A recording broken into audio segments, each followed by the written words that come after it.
3 reasons why your website is not ranking. Today I'm going to be doing a video on various different reasons why your website isn't ranking higher in Google. Maybe it is ranking, but it's not like position 1, 2, or 3, which is the primarily where a majority of the clicks go when it comes to organic SEO. So I'm going to break down a variety of different ways that you can actually resolve these issues. And also, if you feel like you're doing everything correct in this video, maybe even drop a comment down below and I can do like a live audit of your website. So let's get actually into the video. So reason number 1 is content and topical authority. That's like one of the biggest issues or common issues that I see when I get on strategy calls and consultation calls or clients when they actually reach out to me.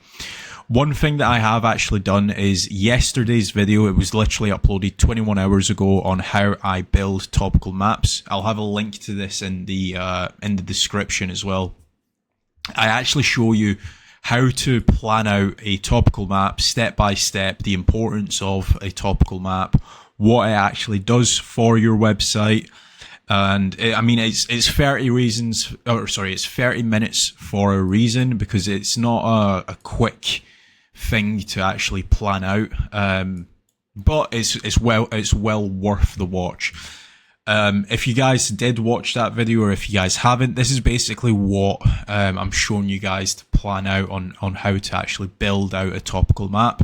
Now, the reason why topical authority is really important for any website is because it's very hard for Google to trust your website if you only have 1 or 2 pages live on your site. And I'll also show you guys a few different examples of this.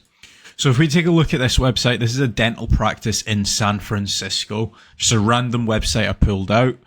And as you can see, they've got a treatment page for every single treatment that they do.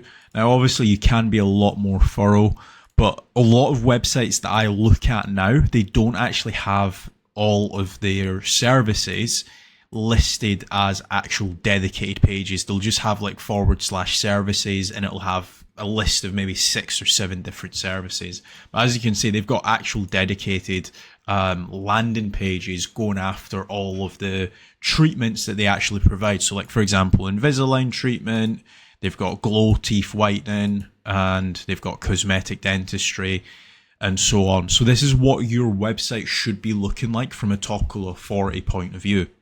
This is like a HVAC company, and I'm trying to use as many different industries so you guys can understand at a very, very broad point of view, right? So this is a HVAC company in Minneapolis. And as you can see here, they've got a lot of different actual service pages. So they've got, like, for example, furnace repair page. They've got furnace replacement, furnace maintenance, safety inspection, so on and so forth. Same goes with like AC repair. So these are all dedicated landing pages. And this is the one thing that I commonly see websites get wrong. They just don't have that many landing pages on their website. Now, on the video yesterday, I actually did plan out every single core subject that you should have on your website. So this was an example for an SEO agency that I actually done. And we had, like, for example, industries. So as you can imagine, you could have like SEO for plumbers, SEO for accountants, SEO for AI, SEO for car dealerships, right? There could be like hundreds of different industries you could actually go after. Then you've got different strategies as well. So like how you plan on improving the SEO for these industries. So like SEO for on-page SEO, on-page SEO for plumbers, on-page link building for plumbers, etc., etc.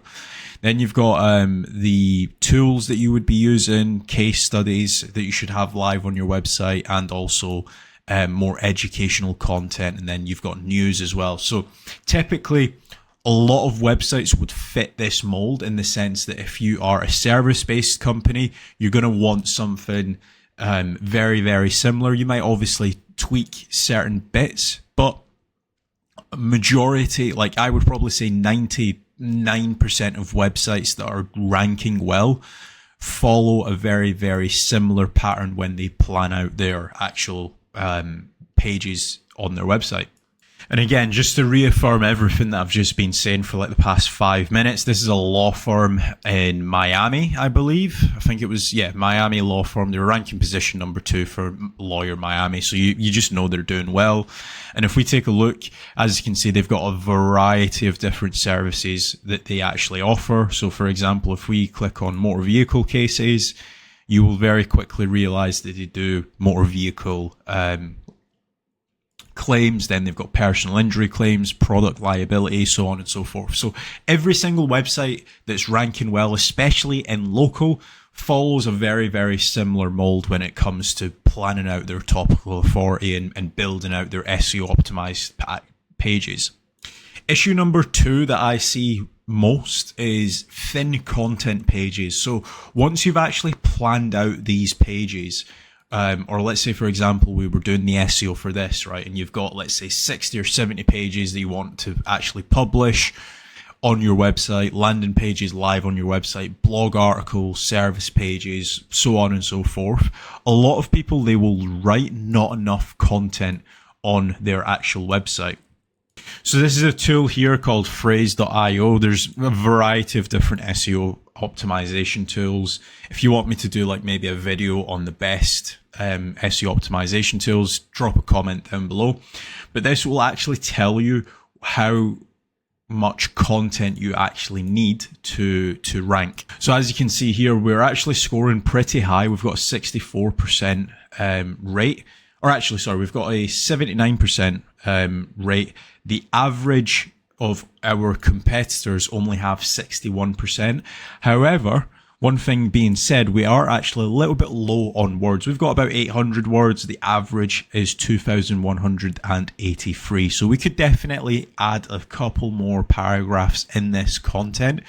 But again, when I say like writing SEO optimized content, a lot of people, they think they should just go into ChatGPT and say, use a very simple prompt like, hey, write me an article to do with Miami car accident attorney, right? And that's not necessarily the case, because you need to structure your content in a certain way. You should be actually having questions in the people also ask. So for example, if I was to Google Miami car accident attorney, right, there will be questions here. Or if we do Miami car accident, right, there will actually be questions that we should actually include from the people also ask, and also from the also search for as well. So there's a lot of different, there needs to be a little bit of strategy when it comes to writing your content. Don't just think, okay, I'm going to plaster 50 pages live on my website. You need to include like LSIs, you need to include questions, certain subheadings. This is what SEO optimization tools do. Whereas ChatGPT and Claude and stuff like that don't necessarily take into consideration LSIs to include on the page. So this is one thing to take a look at when you are looking to use AI, for example, to write content for your site. Another thing as well, just to add to this, is making certain that you actually include certain entities within your content, which is again very important for Google to understand what your content is about, where your company is based, like for example certain attributes about your business as well, like opening times, where you're located, telephone numbers, emails. A lot of that is really important to actually include in the actual content as well. So make certain if you are writing content, you do have call to actions, you do have your company address, and so on and so forth. A little bit of an added tip as well, just to touch on the content. When you are actually uploading articles through to your website, make certain that you actually do have correct structure when it comes to like your page titles. Like for example, I've just searched Miami law firm here, right? And if we take a look, I'm on page 5 of Google. So these are like probably position like 42, anything between like position 40 and 45 probably. And as you can see here, you've got like Miami FL offices. Now this is a law firm, right, that has got an office in Miami. But again, the content is not SEO optimized at all. But the page titles and stuff like that, again, they're not optimized whatsoever. And same goes with these guys as well. Wheel and Gottschall Manages LLP. Again, Miami-based law firm, they just don't have the correct actual page title. This is another one as well.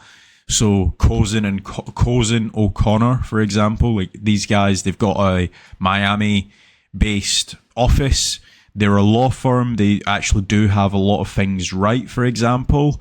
They've got a lot of different lawyers working for them. But again, this page will not be generating this business any leads at all because of just one thing, or a couple things actually. One, they don't actually have any SEO optimized content here with like correct subheadings and stuff like that. But then they just don't actually have like a correct page title. Miami tells Google nothing. So remember, when you are writing your SEO optimized content, right, this is kind of like a bonus tip. Make certain that you actually do have correct page titles and stuff like that, because otherwise you could have the best SEO optimized content, but if you aren't telling Google where you're based, who you are, and what you do in your page title, bearing in mind that's the first thing that Google reads when it comes to visit any of your web pages, it's just not going to rank you. There's not enough trust there.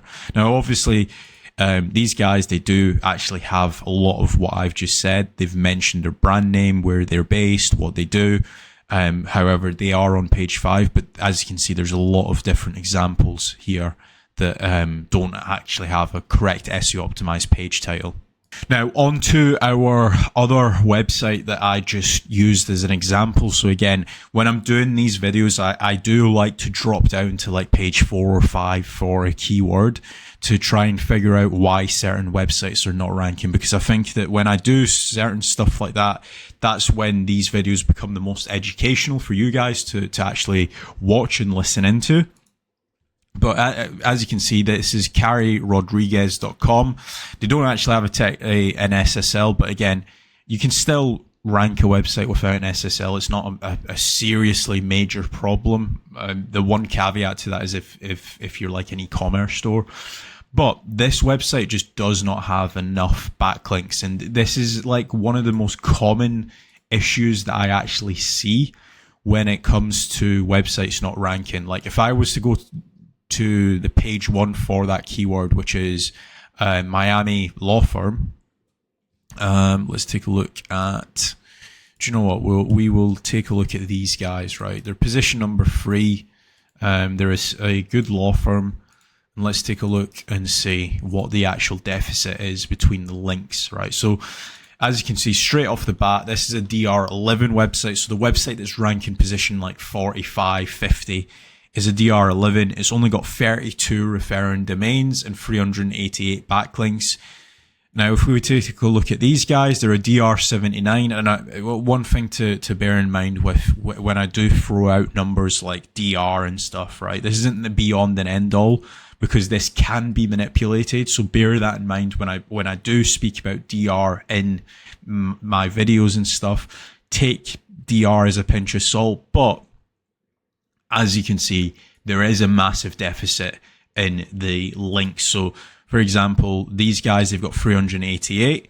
These guys have 321,000 backlinks, and they've got 13.6 thousand referring domains, right? So when you see something like this, you can actually be assured that it's probably not been manipulated, the DR. This is like what I would consider as being like a true DR. But you can still also outrank a massive DR website with a low DR website, especially if you've got like a correct topical map, if you've got well SEO optimized content, great page titles, internal links, etc., etc. But I did want to highlight this as an actual example. Now, if I was this website, this is what I would be doing, right? Obviously, these guys are a law firm. So one thing that I would be doing straight off the bat is searching up like US law firm directory website. And I would be getting my website or my business listed in as many of these as I possibly can. Like, for example, justia.com. These are like one of the biggest These are one of the biggest law firm directory websites. So you can basically get your business listed on Justia alongside all of your other competitors. And as soon as Google sees your website being listed along maybe 10, 15 of your competitors, instantly it knows, okay, KD Law, for example, Kasra-Law, is the same as all of these different Miami law firms, right? So it's really important to get listed on these directory websites. One thing I would say is try to find the free ones as much as possible and get yourself listed on those to begin with. Then after that, you can obviously go and try and find some paid ones, but there's a lot of different free directories. Like, for example, I've just searched for US law firm directory websites, but you could obviously do like Miami business directory, right? So if you're in Miami, or if wherever you're based, you can search that. You can search the town. Like if, say, for example, you are in Manchester in the UK, you can obviously do that. There's, again, tons of these. Like, for example, you've got loads of these ones that you can get your business listed on. Some of these are actually free as well. So like you can just register your company up here, fill in the actual information, fill in your business details, confirm it. Typically they will send like an email through to you to confirm that you are actually the business owner or someone that's in charge of that business.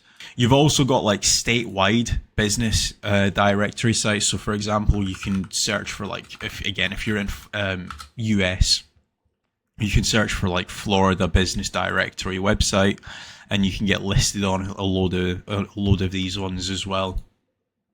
And not only that, is some of these ones, they're great because they categorize the actual directory as well. So for example, if you are a digital marketing firm, you can get listed directly under that category. And again, you're just building a little bit more link relevancy as well, backlink relevancy. As a rule of thumb for business directories, I would always recommend just getting at least 100 of these. In some cases that can be like very slow to do, but you can also like buy gigs, for example, to actually get business directories. Like, for example, you've got the likes of Fat Joe, and these guys, they charge you like £75 or $104 for like 50 citations, 100 citations. There's tons of these gigs that you can obviously find online. You can go to Fiverr and stuff like that as well. Now, once you have got a base layer of foundational links, like your social profiles, the directories that I've just shown you, the next thing that I would be doing is doing a link intersect. And you can obviously do this by using Ahrefs, right? So if we click onto link intersect, we can plug in our competitors. So I'm going to plug in whitecase.com. And then I'm going to also plug in whoever is ranking position number 2 for Miami law firms. And basically what this is actually going to do is it's going to tell us exactly which links our competitors have and which links we don't have, and where we should actually focus our time and efforts on when it comes to like outreach. So let's take a look. Now, this might take a couple minutes or a few seconds, depending on how many backlinks your competitors have. This is going to take a couple more minutes, so I'm just going to pause the video for a second and come back. So as we can see here, there is a link deficit of 16,798. And usually when I do this on like calls for clients or consultations and stuff, people are like, oh, so I need to get 16,000 links. That's definitely not the case, right? So we're going to add in a few filters in here, and it's going to narrow it down for us. So we're going to take a look at links that at least link to 2 of our competitors. In some cases, you can do free, but the reason why I don't like doing free is it just narrows it down too much. Like we've just went from 17,000 or whatever it was down to 400. So I'm going to do 2 competitors because there's a few other filters that we actually want to add in as well. So this has now gone down to 2,828. Then what we want to do is we want to probably ignore links that are probably like above DR maybe 80, because they're going to just cost a lot when it comes to like reaching out and negotiating a price and stuff like that. And we're also going to set a minimum of a DR of at least 15. So that's going to narrow us down to 1,099 domains. And then we're also going to take a look at the traffic, because as you can see here, there's a lot of aggregator or spammy websites, like for example, SEOflx.net. I just know that it's just a spam website. So we're going to set a minimum traffic of at least 100. We can also go higher as well. But again, that's actually just narrowed us down to 639. And then what we're going to do is we're also going to take a look at do follow links only. So that's going to narrow us down to about 498. And these are all going to be typically websites that we can actually get listed on. So for example, abjournal.com, as you can see here, we would be able to get listed on this. This seems like some form of like law news/directory website, so we could definitely get links from there. Brunel.ac.uk, this is that's actually a university, so that might be a little bit more tricky. But texasbar.com, this is like a law firm news website, so again you can get your law firm actually listed on here. This is, so you can actually get listed on here. I don't know if it's free, but you can definitely figure out and do a little bit of research. But these would be the links that I would be reaching out to. And also, I don't know if you guys can see that, but it's actually showing us the intersect. So these are all websites currently that link out to all three of the websites that rank positions 1, 2, and 3 for Miami attorneys or Miami law firm. So you know for a fact, like this is like very analytical. You know for a fact, well, these 3 law firms that rank position number 1, 2, and 3 for my desired keyword all have these links. Guess what? You're going to need to get some of these links. Now, does that mean that you need all 498 links? No, definitely not. If you've been doing what I was saying before really well, like if you've got a really good topical map, you might only need 100 backlinks. If you've got really, really good, SEO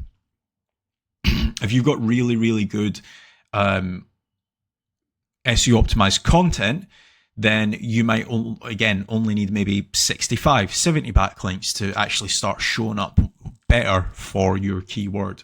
So that's been my video on the 3/4 reasons why websites don't rank. If you guys do have any questions, please remember to leave a comment down below. Remember to like the video, and if you actually enjoy these types of videos, remember to subscribe. It's daily SEO YouTube videos. And if you guys do want any help, head over to kasra.com, fill in the contact form, and I will be in touch. Thanks for watching.